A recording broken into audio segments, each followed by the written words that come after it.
Hi everyone, I am Karan Masru. Welcome to this video. इस video में हम डिस्कस करने वाले कोड फोर्सेस राउंड 847 डिवीजन 3 का प्रॉब्लम बी, दैट इज तेसिया and dice. Also, before moving on, I would like to tell you about the upcoming coding contest by Newton School, that is CodeRush X, जिसमें कि 10 lakhs तक के prizes है. More than 500 participants will be getting prizes and gift vouchers, and there are also placement opportunities with top tech companies. So make sure you register for this event as soon as possible by the link which is given there in the description. As always, let's start by understanding the question. Tesia has n six-sided dice. Each face of the dice is marked with a number from 1 to 6. Each number from 1 to 6 is used 1. ठीक है, जो हमारी जो normal dice आती है, ठीक है ना, जो कि 6-साइडेड होती है, जिसमें 1 से लेकर 6 तक सभी नंबर्स एग्जैक्टली एक बार होते हैं, उस तरह की तेसिया के पास n डाइस है, ठीक है ना, जिसमें कि 1 से 6-साइडेड है, 1 से लेके 6 तक सभी इंटीजर्स एग्जैक्टली एक बार है एक एक साइड पे, ठीक है, हर एक डाइस में। Tesia rolls all n dice at the same time and gets a sequence of values a1, a2 up to an, where ai is between 1 and 6, where ai is on the upper face of the ith dice। ठीक है, क्या बोला है, ये जो n dice है उसको तेसिया ने एक साथ रोल किया, ठीक है ना, तो उसको फर्स्ट डाइस पे नंबर मिला a1, सेकंड पे मिला a2, थर्ड पे मिला a3, मतलब on the upper face, and so on up to last dice पे मिला an, ठीक है ना, तो ai is between 1 and 6 obviously, ठीक है। तो sum of this sequence is equal to s, तो जो उसको n जो साइड्स मिली डाइस पे उनका जो सम है वो s है, वो क्या है a1 plus a2 plus up to an, ठीक है। Suddenly, Tesia's pet cat steals exactly one dice with maximum value ai and calculates the sum of the values on the remaining n-1 dice which is equal to r. तो अब तेसिया की जो cat थी उसने क्या किया, इसमें से जो मैक्सिमम ai वैल्यू थी वो उसने स्टील कर ली, ठीक है ना, और जो रिमेनिंग n-1 डाइस है उनका सम कैलकुलेट कर लिया और वो आ गया r, ठीक है ना। तो ये n डाइस में से जिसकी मैक्सिमम वैल्यू थी, ठीक है ना, वो निकाल ली, तो रिमेनिंग का सम r आ गया, ठीक है। You only know the number of dice n and the values s and r। तो हमें क्या क्या दिया गया है, नंबर ऑफ डाइस, कितनी टोटल डाइस थी, टोटल उनका सम क्या था, और जब मैक्सिमम वैल्यू ai निकाली तो रिमेनिंग n-1 डाइस का सम r वो क्या था, ये तीन चीजें हमें पता है। Restore a possible sequence A that fulfills the constraints। तो अब हमें n डाइस, मतलब कि n डाइस की वैल्यूज फ्रॉम 1 to 6 जो हो, इस तरह की n वैल्यूज हमें डिस्प्ले करनी है, सच दैट मैक्सिमम वैल्यू उनकी कंस्ट्रेंट में सेटिस्फाई होनी चाहिए, क्योंकि मैक्सिमम वैल्यू कैट ने स्टील की है, और सभी का सम s होना चाहिए, और मैक्सिमम का अगर हम निकाल दे तो रिमेनिंग n-1 डाइस का सम r होना चाहिए, ठीक है। तो इस तरह की n डाइस की वैल्यूज हमें प्रिंट करनी है, ठीक है। इनपुट किस तरह से दिया गया है, इनपुट में नंबर ऑफ टेस्ट केसेस दिए गए हैं, एंड सभी टेस्ट केस में एक लाइन दी गई है, number of dice n, then next integer is s, that is the sum of all the dice, and next integer r, that is the sum of the n-1 dice after removing the maximum value which the cat steal, ठीक है ना। Out constraints मैंने यहाँ पे लिखे हैं, output में हमें कोई भी एक valid sequence of n dice print करनी है विच सेटिस्फाई ऑल दिस कंस्ट्रेंट। बोला गया है कि अगर मल्टीपल पॉसिबल आंसर है तो कोई भी आंसर बताओ, एंड ये भी बोला गया है कि this always satisfy, means there is at least one sequence which satisfy the given condition। I hope question clear। अब इसके कंसेप्ट पे मूव करते हैं। सो अब यहाँ पे कंसेप्ट की बात करते हैं, और बाद में इन दोनों केस जो कि इनपुट टेस्ट केसेस में दिए गए हैं, इस पे ड्राई रन भी करेंगे, हमारा जो कंसेप्ट होगा वो, और फिर इंप्लीमेंटेशन भी देख लेंगे। तो अगर कंसेप्ट की बात करें तो देखो, इनपुट में क्या दिया गया है कि n डाइस को हमने रोल किया तो हमें n सीक्वेंस वैल्यूज मिल गई, ठीक है ना। सभी डाइस पे जो नंबर है वो एरे a के फॉर्म में हमें रिस्टोर करना है। सो ai would definitely between 6 and 1। Okay, now क्या बोला गया है कि ये n जो डाइस है उन सभी की वैल्यूज ai का अगर मैं सम करूं, summation i equal to 1 to n ai, तो ये मुझे s मिलता है, s इनपुट में दिया गया है। जो पेट है तेसिया का, उसने मैक्सिमम वैल्यू ऑफ ai को निकाल दिया है सीक्वेंस में से, और रिमेनिंग n-1 इंटीजर्स का जो सम है वो r है। So that is s minus maximum ai value जो कि कैट ने स्टील की है, because s is the total sum और r रिमेनिंग n-1 का है। तो हमें इस तरह के एक सीक्वेंस रिस्टोर करनी है। तो यहां से मुझे एक क्या चीज मिल रही है, that the maximum ai value is nothing but s minus r।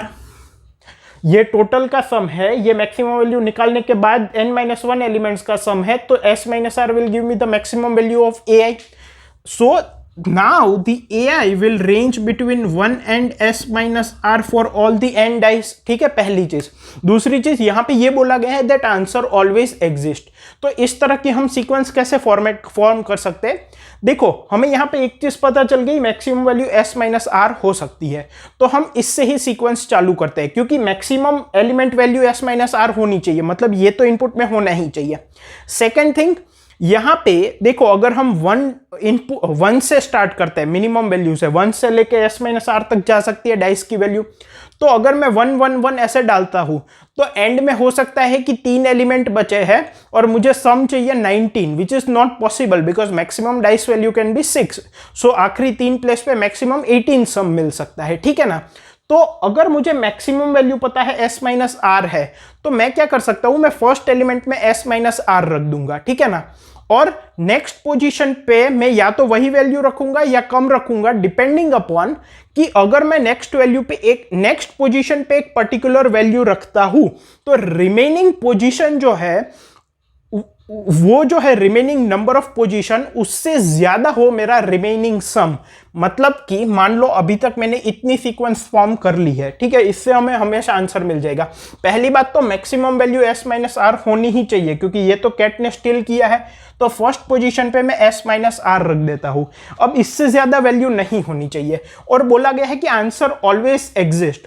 तो ऐसा नहीं होगा कि कभी s माइनस आर की वैल्यू 4 है और 6 के बिना सीक्वेंस फॉर्म ही नहीं होगी. ऐसा नहीं होगा, क्योंकि बोला गया है कि according to the constraints answer always exist. तो हमें क्या करना है, यहां पे मैक्सिमम वैल्यू को मैंने ले लिया. ठीक है ना? ये 1 से लेकर 6 के बीच में होगी.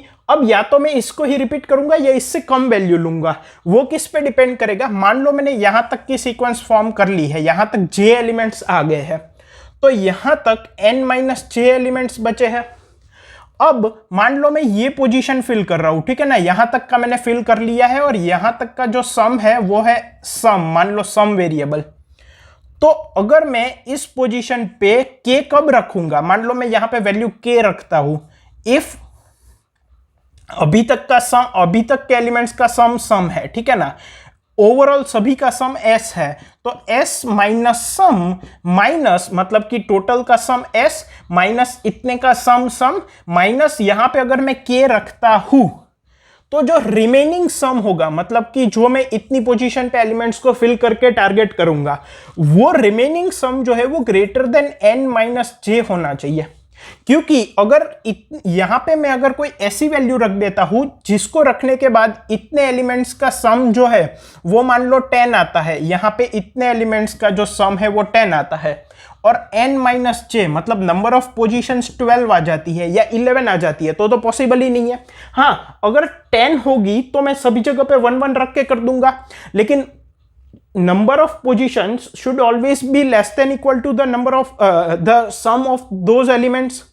क्योंकि पोजीशन 12 है और उनका सम 10 है, तो मैं दो पोजीशन 0 तो नहीं रख सकता, क्योंकि डाइस की वैल्यू 1 से लेकर 6 तक ही हो सकती है, और maximum value s minus r भी एक पोजीशन पे होगी ही होगी. तो मैं क्या करूंगा, मैं यहां पे स्टार्टिंग करूंगा s माइनस आर से. तो पहली पोजीशन वो आ गई जो कैट ने स्टील करी थी. अब हर पोजीशन पे मैं या तो वही वैल्यू रखूंगा जो प्रीवियस पोजीशन पे थी, क्या मैं देखूंगा कि अगर रिमेनिंग पोजीशन पे जो है रिमेनिंग सम, वो अगर रिमेनिंग सम जो है वो नंबर ऑफ पोजीशन से ग्रेटर देन इक्वल टू होता है तो रख दूंगा, वरना मैं नहीं रखूंगा. इससे मुझे एक पॉसिबल सीक्वेंस मिल जाएगी. फॉर एग्जांपल, जैसे ही हम 2 केस पे ड्राई रन करेंगे आपको क्लियर हो जाएगा.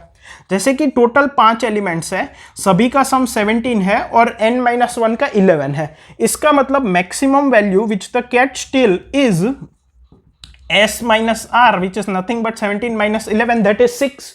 तो पहली पोजीशन, दूसरी पोजीशन, तीसरी, चौथी और पांचवी, पहली पोजीशन पे मैंने 6 रख दिया, तो ये कंडीशन फुलफिल हो गई कि कैट ने जो स्टील किया था वो आ गया. अब जो रिमेनिंग सम है वो क्या है, 11, and number of positions remaining क्या है, 4.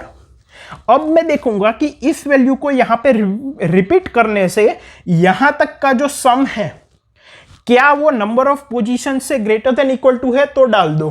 क्यों, अगर मैं यहां पे 1 1 1 ऐसे रखूंगा तो एंड में हो सकता है एक पोजीशन बच जाए और सम 8 चाहिए, वो तो पॉसिबल नहीं है. तो हम क्या करेंगे, स्टार्टिंग में मैक्सिमम एलिमेंट फिल करेंगे. ठीक है, और हम ये देखेंगे कि यहाँ पे एलिमेंट फिल करने से इतनी सीक्वेंस इनवैलिड तो नहीं हो रही। फॉर एग्जाम्पल यहां पे अगर मैं इस वैल्यू को रिपीट करता हूं मतलब 6, तो अब जो रिमेनिंग सम होगा वो हो जाएगा 5 और नंबर ऑफ पोजीशंस हो जाएगी 3। कोई बात नहीं, 3 पोजीशन से मैं वैल्यू 5 अचीव कर सकता हूं। अब अगर मैं यहां पे 6 रखूंगा तो रिमेनिंग सम हो जाएगा -1 एंड पोजीशन हो जाएगी 2। तो ये तो पॉसिबल नहीं है, इन दोनों पोजीशन का सम -1 कैसे हो सकता है।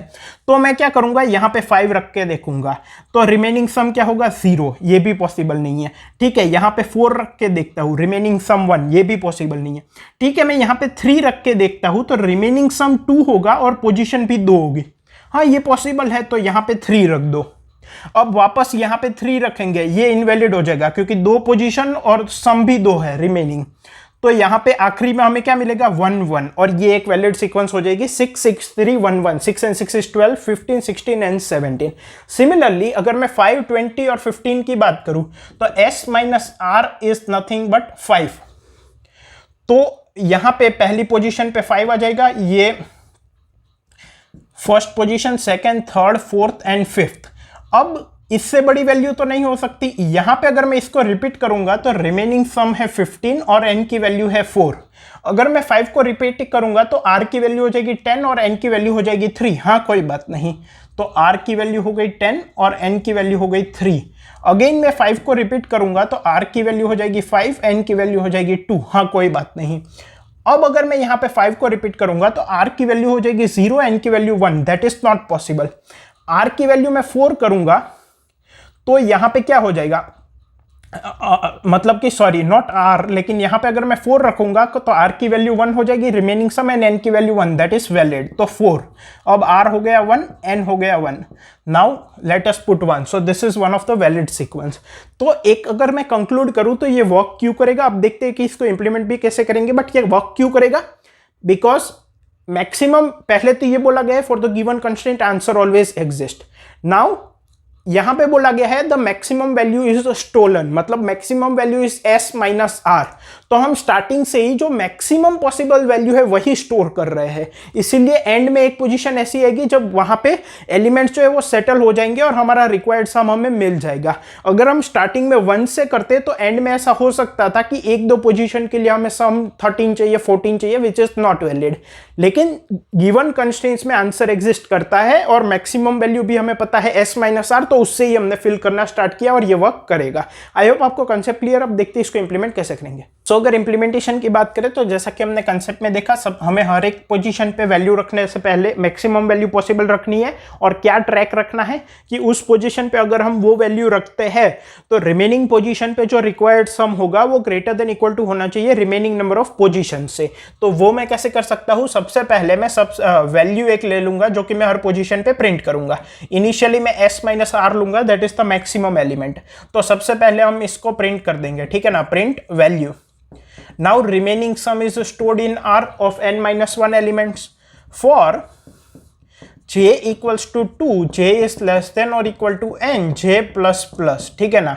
अब मुझे इस वैल्यू, ये मैक्सिमम पॉसिबल वैल्यू है, इसको अगर ये इनवैलिड है, मतलब इसको अगर करंट पोजीशन पे रखने के बाद रिमेनिंग एलिमेंट्स का जो सम है वो नंबर ऑफ पोजीशंस रिमेनिंग से कम हो जाता है, तो इसको कम करना पड़ेगा।